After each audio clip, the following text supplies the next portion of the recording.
watching Peace Country Presents on CJDC TV.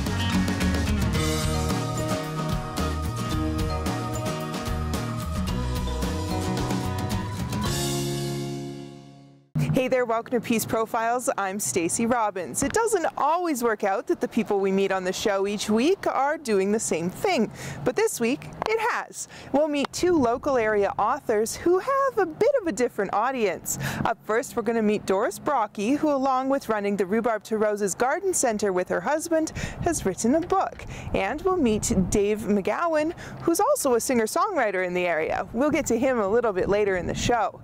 Up first, let's meet Doris Brocky, who has a number of passions that have combined on the pages of her new ABC book. And as you'll see, it's been a long path and a number of years. This is Doris Brocky. I'm an owner with my husband of Rhubarb to Roses Garden Center, and I am a self-published author. Very much related to my normal job because I love gardens and flowers. My book is about gardens and flowers. Nice. And music. The idea for the book came around when my kids were small, actually, because it was a tool to help them learn how to read. So I liked rhyming and I liked alliteration and I liked helping kids, so then I started fooling around with words. And I love writing, so it was just a fun thing to do to pass the time. So gardens are a happy place, flowers wear a smiling face, and music gives a special grace. So take some time and make some rhymes, have some fun, tongue twisting your tongue. Well, there's a lot of steps that were involved in getting it to the point of getting it on paper.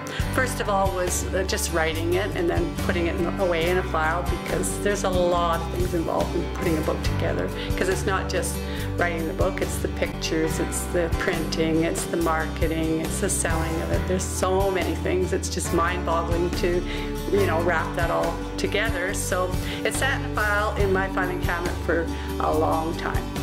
And then, probably about 10 years ago, when I had remarried to Dale, his son Sean was looking for something to draw. And I said, well, I have this little,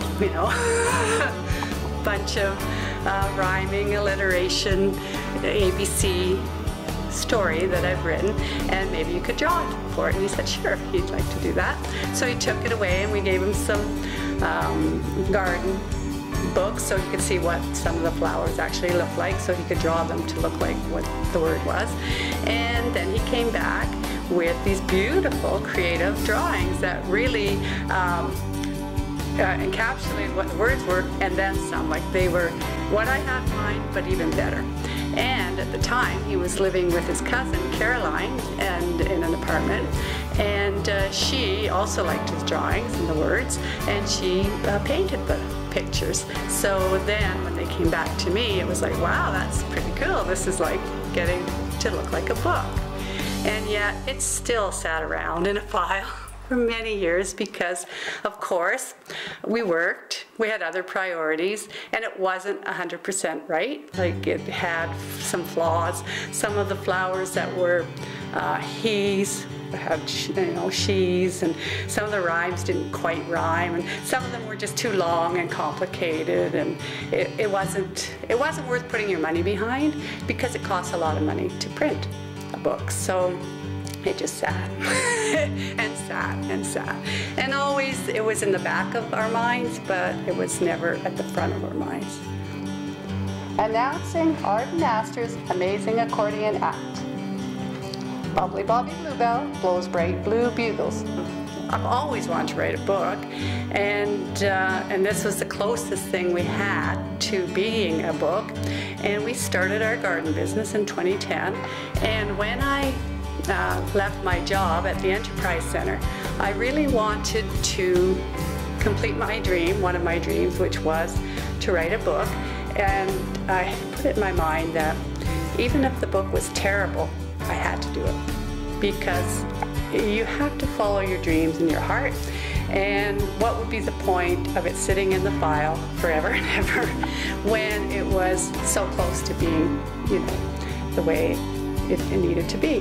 So it's 2013, in I'd say January of this year, I got an email from the printing company, which was Friesens, that said that there was a 5% discount if you got your book printed in the next 3 months, which was, January, February, March.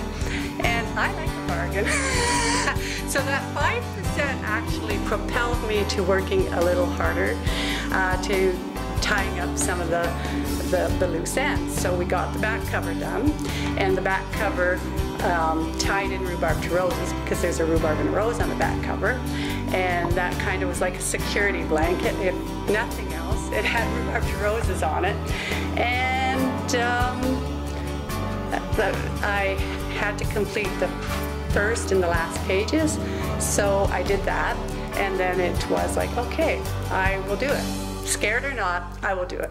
And so I worked with Friesens, and really a big thanks to not only Sean and Caroline, but to Denise Young at Tiger Printers, because she did the layout for me, and there were times I would go back and say, no, this word here, or I'm not sure about this little thing here, and she would graciously, no problem, and she'd change small things, like instead of a comma, it would be a dash, or all sorts of minor tweakings, but minor, not really minor when you're putting a lot of money on the table. Dashing dash a daffodil dances dumpty dum down drums. Evening Stalk Eddie enjoys 8 enormous English horns. And I could see that I had been using like is it called dot matrix printer, where back in the 80s. And it's just a bunch of lines, and some of the rhymes and alliteration I used was hilarious. And they've changed a lot because of the rhyming and just how it all flowed. And some of it was just, it was funny. And then you'd see, I don't know, there are probably 20 or 30 variations of how it changed and evolved over the years. Yeah, and even the paper and the drawings and everything has changed. There were times when we first had done a spiral bound version of it, and the words were on one side and the pictures were on another, and it was an aha to put the words and the pictures on the same page. And some of that was related to printing, because if they're on the same page, it costs less because you use less pages, and it looked way better. So it was all a trial and error, learn by doing, which is what I love to learn by doing. And now it's here, and I'm past that. Oh my God, is that all? Now it's like, oh, it is cute. I like it. So there it is. I know one fella said that their son really liked the book, and he was young, and said, which book would you like me to read tonight? The flower book, the flower book. So that made me feel good. And then I had another mother tell me that her daughter, who was also pretty young, was recognized that the D was for her name, Daytona, and the F wasn't. So she was making the connection between the letters in her name, and that was exciting for her, and it was exciting for me to hear. And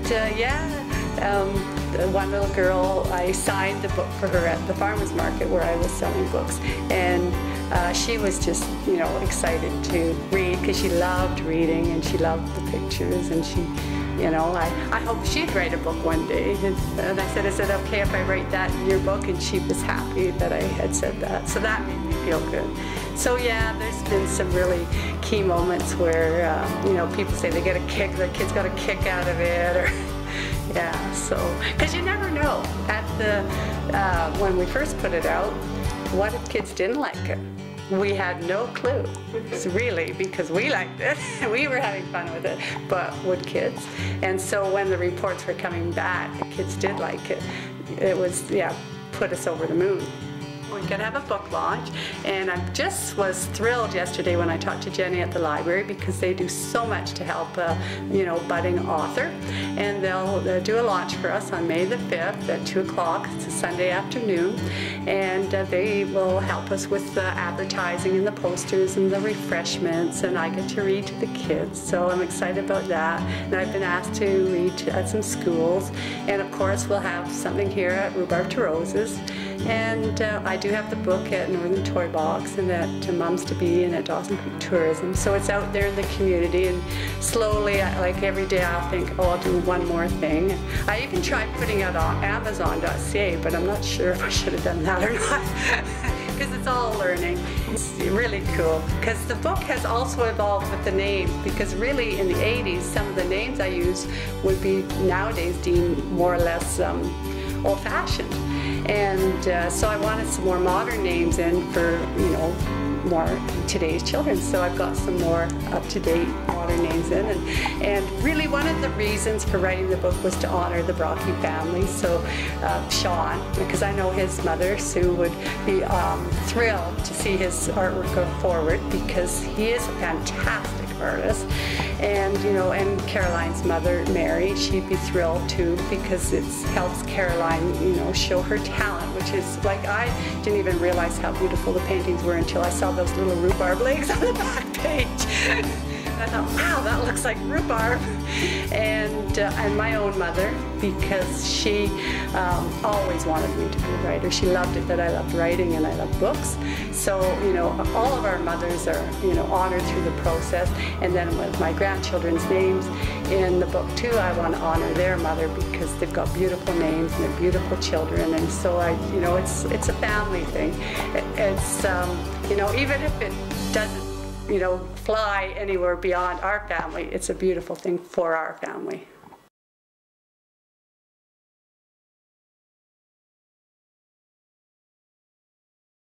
As Doris mentioned, the ABC Musical Garden is available at stores throughout the Peace region, so if you see it, make sure you pick up a copy to test out the tongue twisters. Coming up after the break, we're going to not only have Dave McGowan read to us, he'll sing to us as well. Stay tuned. Peace Country Presents. We'll be right back.